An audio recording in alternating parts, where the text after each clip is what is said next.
கர்த்தருடைய பரிசுத்த நாமத்திற்கு மகிமை உண்டாவதாக. இந்த அருமையான விசுவாச அறிக்கையின் 8வது நாளில் நம்ம வந்திருக்கிறோம். இன்னைக்கும் அதிகாலை ஜெபத்தில் விசுவாசத்தை குறித்து ஆண்டவர் பேசுகிற ஒரு வார்த்தை கலாத்தியர் 5வது அதிகாரம் 6வது வசனம். கிறிஸ்து இயேசுவினிடத்தில் விருத்து சேதனம் இல்லாமையும் ஒன்றுக்கும் உதவாது. அன்பினால் கிரியை செய்கிற விசுவாசமே உதவும். தேவஜனங்களே, மிகவும் பயங்கரமான ரகசியம், மிகவும் ஆழமான ஒரு சத்தியம். ஆரம்ப நாட்களில் அன்பினாலே கிரியை செய்கிற விசுவாசம் என்றாலே எனக்கு ஒன்றுமே புரியாது. என்னடா இது விசுவாசம் அன்பினாலேயா கிரியை செய்யும் அப்படின்னு நான் யோசித்து கொண்டே இருப்பேன். என்ன இது இப்படி சொல்லப்படுகிறது, எனக்கு ஒன்றும் புரியலையேன்னு யோசிப்பேன். அதுக்கு பிறகுதான் போக போக ஆண்டு எனக்கு உணர்த்தினார். ஆண்டுடைய சமூகத்தில் விருத்து சேதனமும் பிரோஜனப்படாது, விருத்து சேதனம் பண்ணாமல் இருக்கிறதும் பிரோஜனப்படாது. ஆண்டு சமூகத்தில் கிரியை செய்கிறது அன்புனாலே கிரியை செய்கிற விசுவாசம் என்று அந்த இடத்துல எழுதப்பட்டிருக்கிறது. இதை நாம் தெள்ள தெளிவாக புரிந்து கொள்ள வேண்டும் என்றால் சில எக்ஸாம்பிளை உங்களுக்கு சொல்லுகிறேன். அதுக்கு பிறகு இந்த வசனத்தை உங்களுக்கு சொல்லி ஆண்டவர் புரிய வைப்பாராக.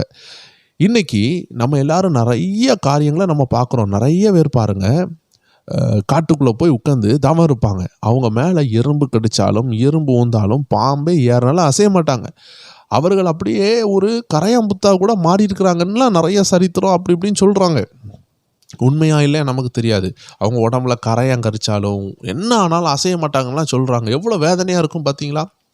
ஒரு அருமையான தகப்பனை பார்த்தேன். அந்த தகப்பன் வீடியோவில் தான் பார்த்தேன். அந்த வீடியோவில் பார்க்கும் பொழுது ரொம்ப வேதனையாக இருந்துச்சு. அவருடைய கால்களில் கிட்டத்தட்ட 15 ஆண்டுகள் நின்றுக்கிட்டே இருக்கிறாரு. ஒரு தெய்வத்தை பார்க்கணும்னு சொல்லி, ஒரு அந்நிய தெய்வம், வேதத்தில் இல்லாத ஒரு தேவனை பார்க்கணும்னு சொல்லி 15 ஆண்டுகள் உட்காராமல் நின்றுக்கிட்டே இருக்கார். அதனால பிளட் சர்க்குலேஷன் அவருக்கு ஏதோ பிரச்சனை ஆகி காலெல்லாம் யானைக்கால் போல் வீங்கி இருக்கிறது. ஒரு நாள் அவர் உட்கார்ந்ததில்லை. இன்னொரு நபரை குறித்து நான் நியூஸில் கேள்விப்பட்டேன். அந்த நியூஸில் பார்த்தது, அவர் கையை உயர்த்தி கொண்டே இருக்கிறார். கிட்டத்தட்ட 15 ஆண்டுகள் மேலே அவர் கையை உயர்த்தியே வச்சு கை எலும்பும் தோலுமாய் மாறி அவரால் கையை இப்போ கீழே கூட போட முடியாது. கை நின்றுக்கிட்டே தான் இருக்கும். படுத்தாலும் கை தூக்கிட்டே தான் இருப்பார், நின்னாலும் தூக்கிட்டே இருப்பார். எப்போவுமே கை தூக்கி இருக்கும். ஒரு கையை அவர் ஒரு அந்நிய தெய்வத்துக்காக தியாகமாக கொடுத்துட்டார். பயங்கரமான தியாகங்கள் தேவஜனங்களே. எங்களுடைய ஊர்லலாம் நாங்கள் பார்ப்போம், இந்த ஜனங்கள் எல்லாரும் நிறைய விஷயங்கள் செய்வாங்க. தங்கள் உடம்புகளை கிழித்துக்கிடுவாங்க, தங்கள் தோள்களில் குத்தி தொங்குவாங்க. இப்படி பல விஷயங்களை பார்க்க முடிகிறது. எல்லா ஊர்லேயும் நீங்கள் பார்ப்பீங்க, மலைக்கு ஏறுவாங்க, வெறுங்காலில் கால் ரத்தம் வர வர நடப்பாங்க. சூடு ரோட்டில் நடந்து கால் பொத்து போகும். நிறைய தியாகங்கள். ஆடை வெட்டுவாங்க, வலி கொடுப்பாங்க, தங்கள் சொந்த சரீரங்களே கிழிக்கிறாங்கன்னா யோசித்து பாருங்களேன். ரத்தங்களை குடிப்பாங்க, பல விஷயங்கள் செய்கிறாங்க. ஆனால் வேதம் சொல்லுது, இவ்வளோ கஷ்டப்பட வேண்டிய அவசியம் இல்லை, நமக்காக ஒருவர் ரத்தம் சிந்தி விட்டார். இஸ்ரவேல் ஜனங்கள் விருத்து சேதனம் என்ற ஒரு விஷயத்தை செஞ்சாங்க. அதுவும் ஒரு கஷ்டமான விஷயம்தான். அதுவுமே தேவையில்லைன்னு சொல்லுகிறார். அப்போ என்ன சோம்பேறித்தனமான சுவிசேஷம் நினைக்கிறீங்களா? சோம்பேறித்தனம் இல்லை, நமக்காக ஒருவர் உயிரை கொடுத்துருக்கிறாரு. நீங்கள் உங்களை அப்படி செய்ய வேண்டான்னு சொல்கிறாங்க. நீங்கள் சித்திரவதைப்பட்டு இதை வாங்கி கொள்ளணும்னா அது நடக்காது. ஏன்னா இந்த ரட்சிப்பை வாங்கணும்னா குற்றமில்லாத ரத்தம் சிந்தப்படணும். இந்த விடுதலையை வாங்கணும்னா குற்றமில்லாத ரத்தம் சிந்தப்படணும். என்னதான் நம்ம ரத்தம் சிந்தினாலும் நம்ம ரத்தத்தில் பாவம் இருக்குது. அதனால தான் ஆண்டு சொல்கிறார், நீ கஷ்டப்படாத, என் சொந்த குமாரன் அனுப்பி நான் செய்துட்டேன், இப்போ நீ செய்ய வேண்டியது என்ன அப்படின்னு அவர் சொல்கிறாரு. நம்ம செய்ய வேண்டியது அன்புனால கிரியை செய்கிற விசுவாசத்தினால நம்ம விசுவாசிக்கணும். அதை நான் உங்களுக்கு புரிய வைக்கிறேன். அதுக்கு முன்பதாக நம்ம ஊரில் பாருங்கள், உப்பு போட்டு முழங்கால் படிட்டு ஜெபிப்பாங்க, முழங்காலே நடப்பாங்க, முட்டு கிழிஞ்சிரும். இப்படி நிறைய தியாகங்கள் பண்ணுறாங்க தேவஜனங்களே. பல ரீதியில் இன்னைக்கு தங்களை வருத்தி கொண்டு ஆண்டவரை தேடி கொண்டு இருக்கிறாங்க. அதே போல் நம்ம வாழ்க்கையிலேயே நம்மளை வருத்தி கொண்டு நம்ம தேடிக்கிட்டு இருப்போம் ஆண்டவர்கிட்ட. நிறைய பேர் ஆவிக்குரிய வாழ்க்கையில் கூட உபவாசம் தேவைதான். பிசாசை விரட்டுறதுக்கு விசுவாசம் வேணும், அதனால் உபவாசம் எடுக்கணும். ஆனால் உபவாசத்தான் கடவுள்னு நினச்சிடக்கூடாது. நிறைய பேர் உபவாசம் பண்ணாதான் ஆண்டவர்கிட்ட நெருங்க முடியும்னு நினைக்கிறாங்க. அடிக்கடி உபவாசம் பண்ணுற ஒரு தேவ பிள்ளையாக இருக்கிறீங்களா? அடிக்கடி உபவாசம் பண்ணுறீங்களா? தப்பே கிடையாது. ஆனால் ஒரு பயத்தினால நீங்கள் உபவாசம் பண்ணவே கூடாது. பரிசுத்த ஆவியின் ஏவுதல்னால தான் பண்ணணும். நிறைய பேர் ஒரு பிரச்சனை வந்தால் பயந்த உடனே உபவாசம் போட்டுருவாங்க. இன்னைக்கு உபவாசம் போட்டுருவோம், தப்பே கிடையாது. உபவாசம் எடுக்கிறது தேவைதான். ஒரு பயத்தினால ஆவியானவர் உங்களுக்கு ஒரு பயத்தை தரார், எடுன்னு சொல்கிறாருன்னா எடுக்கலாம். ஆனால் பிசாசு காட்டுற பயத்துக்கெல்லாம் நீங்கள் உபவாசம் எடுக்கணும் அவசியம் கிடையாது. ஏன்னா நீங்கள் ஆண்டவருடைய பிள்ளைகள், வழக்கமாக உபவாசம் எடுக்கிற தேவ பிள்ளை, செபிக்கிற தேவ பிள்ளை, உங்களை சும்மாலாம் பிசாசு அழிக்க முடியாது. வருவான், அப்படியே புயல் போல் வருவான். ஆனால் வார்த்தை இருக்கிறதுனால உங்களை அழிக்க முடியாது. அதனால உங்கள் உடலை நீங்கள் வருத்தக்கூடாது. நிறைய பேர் பாருங்கள், தினமும் உபவாசம் 100 நாள் உபவாசம் பண்ணிக்கிட்டே இருப்பாங்க. உடம்பு அடிபட்டு மரித்து போய் விடுவார்கள். தண்ணி குடிக்க மாட்டாங்க, உபவாசத்தில் தண்ணி வருத்தி கொள்வாங்க. அவங்க நினைக்கிறாங்க, நான் 40 நாள் தண்ணி குடிக்காமல் எடுத்து ஆண்டவர் வந்து உபவாசத்தை கேட்பாரு, கனம் பண்ணுவார்னு நினைக்காங்க. நோ நோ நோ நோ, அப்படி கிடையாது. உங்களை வருத்தி கொள்ளக்கூடாது. நம்மளை வருத்துக்கிற எந்த விஷயமும் தேவனை பிரியப்படுத்தாது. முதல்ல உங்கள் இருதயத்தை நீங்கள் வருத்தப்படுத்தணும், இருதயத்தை கிழிக்கணும், இருதயத்தில் மனம் திரும்புதல் உண்டாகணும். அப்படிதான் வேதம் சொல்லுகிறது. முட்டை போட்டு தேய்ச்சி ரத்தம் வர வைக்கிறதுனால முட்டு நடக்க முடியாமல் போய் கால்வலி உண்டாகுமே தவிர, இருதயத்தை வருத்தப்படுத்துறீங்கன்னா உங்கள் கண்களில் கண்ணீர் வரும், நீங்கள் மனம் திரும்புவீங்க, நீங்கள் கீழ்ப்படுவீங்க, நல்ல பிள்ளையாக மாறுவீங்க. எதை வருத்தப்படுத்துங்க? உங்கள் இருதயத்தை வருத்தப்படுத்துங்க, உங்கள் இருதயத்தை தாழ்த்துங்கள், உங்கள் இருதயத்தை கிழித்து கொள்ளுங்கள். அந்த நாட்களில் பிரதான ஆசிரியர்கள் வஸ்திரத்தை கிழித்தாங்க. வஸ்திரத்தை கிழிக்கிறதுனால அசிங்கம்தான், நிர்வாணம் வெளியே தெரியும். ஆனால் இருதயத்தை கிழிச்சா கர்த்தர் உங்களை பார்ப்பார். ஒரு அல்லேலூயா சொல்லலாமா? அதனால் நம்ம செய்ய வேண்டியது இருதயத்தை தாழ்த்தணும், இருதயத்தில் உபவாசம் எடுக்கணும், இருதயம் தாழ்மையாக இருக்கணும், சிறுமப்பட்டவர்கள் மேலே நோக்கமாக இருக்கணும். அப்போது இது விசுவாசத்தை குறித்து இன்றைக்கி பார்க்கும்பொழுது அன்பு நாளை கிரியை செய்கிற விசுவாசம். நிறைய பேருக்கு மலையை பேருக்கிற விசுவாசம் இருக்கும், ஆனால் அது அன்புனால வந்திருக்காது, வீராப்புனால வந்திருக்கும். இந்த பாருங்கள், எலிசா கூட நல்ல தீர்க்கதரிசி தான், ஆனால் கொஞ்சம் அன்பாக இருந்தால் ஒரு 40 வாலிபர்கள் அவரை பார்த்து மொட்டைன்னு சொன்னதை அந்த 40 பேர் கரடினால் கொல்லப்பட்டிருக்க மாட்டாங்க. அதனால தான் வல்லமை ஆண்டு எல்லார்ட்டையும் கொடுக்க மாட்டேக்காரு. கொடுத்தா என்ன ஆகும் தெரியுமா? நீ நல்லா இருக்க மாட்டேன்னு சபிப்பாங்க. தேவ ஜனங்களே, வல்லமை நல்லது தான், ஆனால் அதை உபயோகப்படுத்த தெரிஞ்சவங்களுக்கு தான் ஆண்டு கொடுக்குறாரு. அதனால தான் நமக்குள்ள அன்புனால தான் வரமாகிய விசுவாசம் செயல்படணும். நான் ஆரம்பத்தில் சொல்லியிருப்பேன், விசுவாசம் இருந்தால் தான் ஆண்டவரே ஏற்றுக்கொள்ள முடியும்னு நான் சொல்லியிருப்பேன். அதனால் விசுவாசம்தான் ஃபஸ்ட்டுன்னு சொல்லி இருந்திருப்பேன்.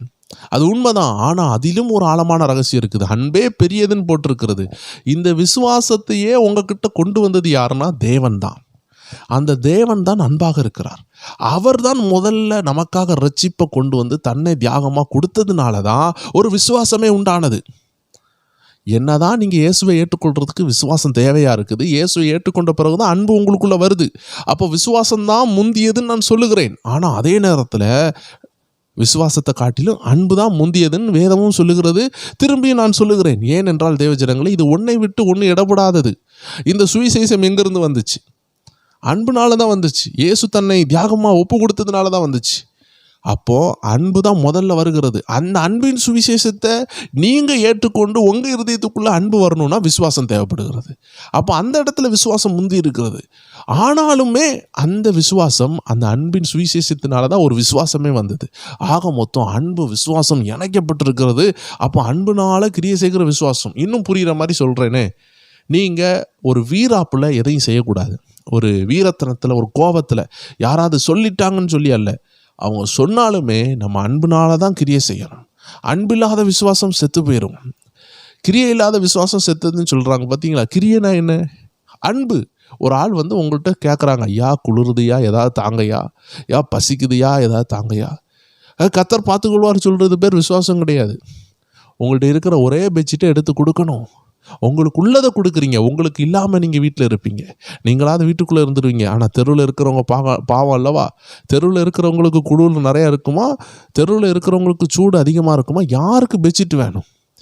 யாருக்கு உணவு வேணும்? வீட்டுக்குள்ளே இருக்கிற உங்களுக்கு உணவு வேணுமா? தெருவில் பாவம் பட்னியாக இருக்கிறவங்களுக்கு தேவையா? அப்போ உங்கள்கிட்ட இருக்கிற உணவு எடுத்து நீங்கள் கொடுக்குறீங்க பார்த்தீங்களா? இது தாங்க தியாகம், இது தாங்க அன்பு. இந்த அன்புனால கிரியை செய்கிற விசுவாசம் தான் வேதம் சொல்லுகிறது. நமக்கு உள்ளதை எடுத்து கொடுக்குறோம். எல்லா நேரம் அப்படி செய்யணும் அவசியம் இல்லை.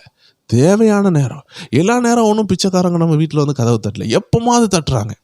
அதனால் தேவ ஜனங்கள் ஆவினால் நடத்தப்படணும். எல்லா பிச்சைக்காரங்களும் உண்மையான பிச்சைக்காரங்க கிடையாது. சிலவங்க வந்து இந்த வாயு கேஸு, மயக்க கேஸை அடித்து விட்டுட்டு உங்கள் வீட்டில் உள்ள திருடிட்டு போயிடுவாங்க. எப்போவுமே ஆவினால் நடத்தப்படணும். எல்லா பிச்சைக்காரங்களும் அவங்க வந்து பாவப்பட்டவங்களே கிடையாது. சிலவங்க பணம் சம்பாதிக்கிறதுக்காக வராங்க. நல்ல பணம் இருக்கும், உங்களிலும் பணம் உள்ளவங்க இருக்கிறாங்க. அதனால் நீங்கள் ஆவியில் ஏவப்பட்டு ஆண்டவர் உணர்த்துனார்னா பாதுகாப்போடு போய் கொடுத்துட்டு வரணும். நிறைய பேர் வீட்டுக்கு கதவை திறந்துட்டு உள்ளே போய் எடுக்க போவாங்க, அவங்க அப்படியே வீட்டுக்குள்ளே போயிடுவாங்க. இந்த கட்சி லைஃப்பில் மயக்க மருந்தை வச்சு மூக்கில் அமுக்கிட்டு வீட்டில் உள்ள எல்லாம் எடுத்துகிட்டு போயிடுவாங்க. பிச்சைக்காரங்க தான், அவங்க பாவம் தான். ஆனால் அவங்கள பற்றி தெரியாததுனால நம்ம கவனமாக இருக்கணும். நம்ம அன்புனால் விசுவாசத்தை செயல்படுத்தினாலும் மற்றொரு பக்கம் வேதம் சொல்லுகிறது, ஒரு புறா எவ்வளோ கபடற்றதாக இருந்தாலும் அதுக்கு ஒப்பனையாக சர்ப்பத்தை போல வினா உள்ளவர்களாக இருங்கன்னு வேதம் சொல்லுகிறது. ஒரு தேவ ஜனம் புறாவை போல கபடற்றவர்களாக இருக்கணும், சர்ப்பத்தை போல ஞானமாக இருக்க கர்த்தர் அழைக்கிறாரு. அதனால் அன்புனால கிரியை செய்கிற விசுவாசம். நான் ஆரம்பத்திலே சொன்னேன், விசுவாசம் கேள்வியினால் வருகிறது, கேட்கறதுனால் வருகிறது, வசனத்தை கேட்கறதுனால வருகிறது.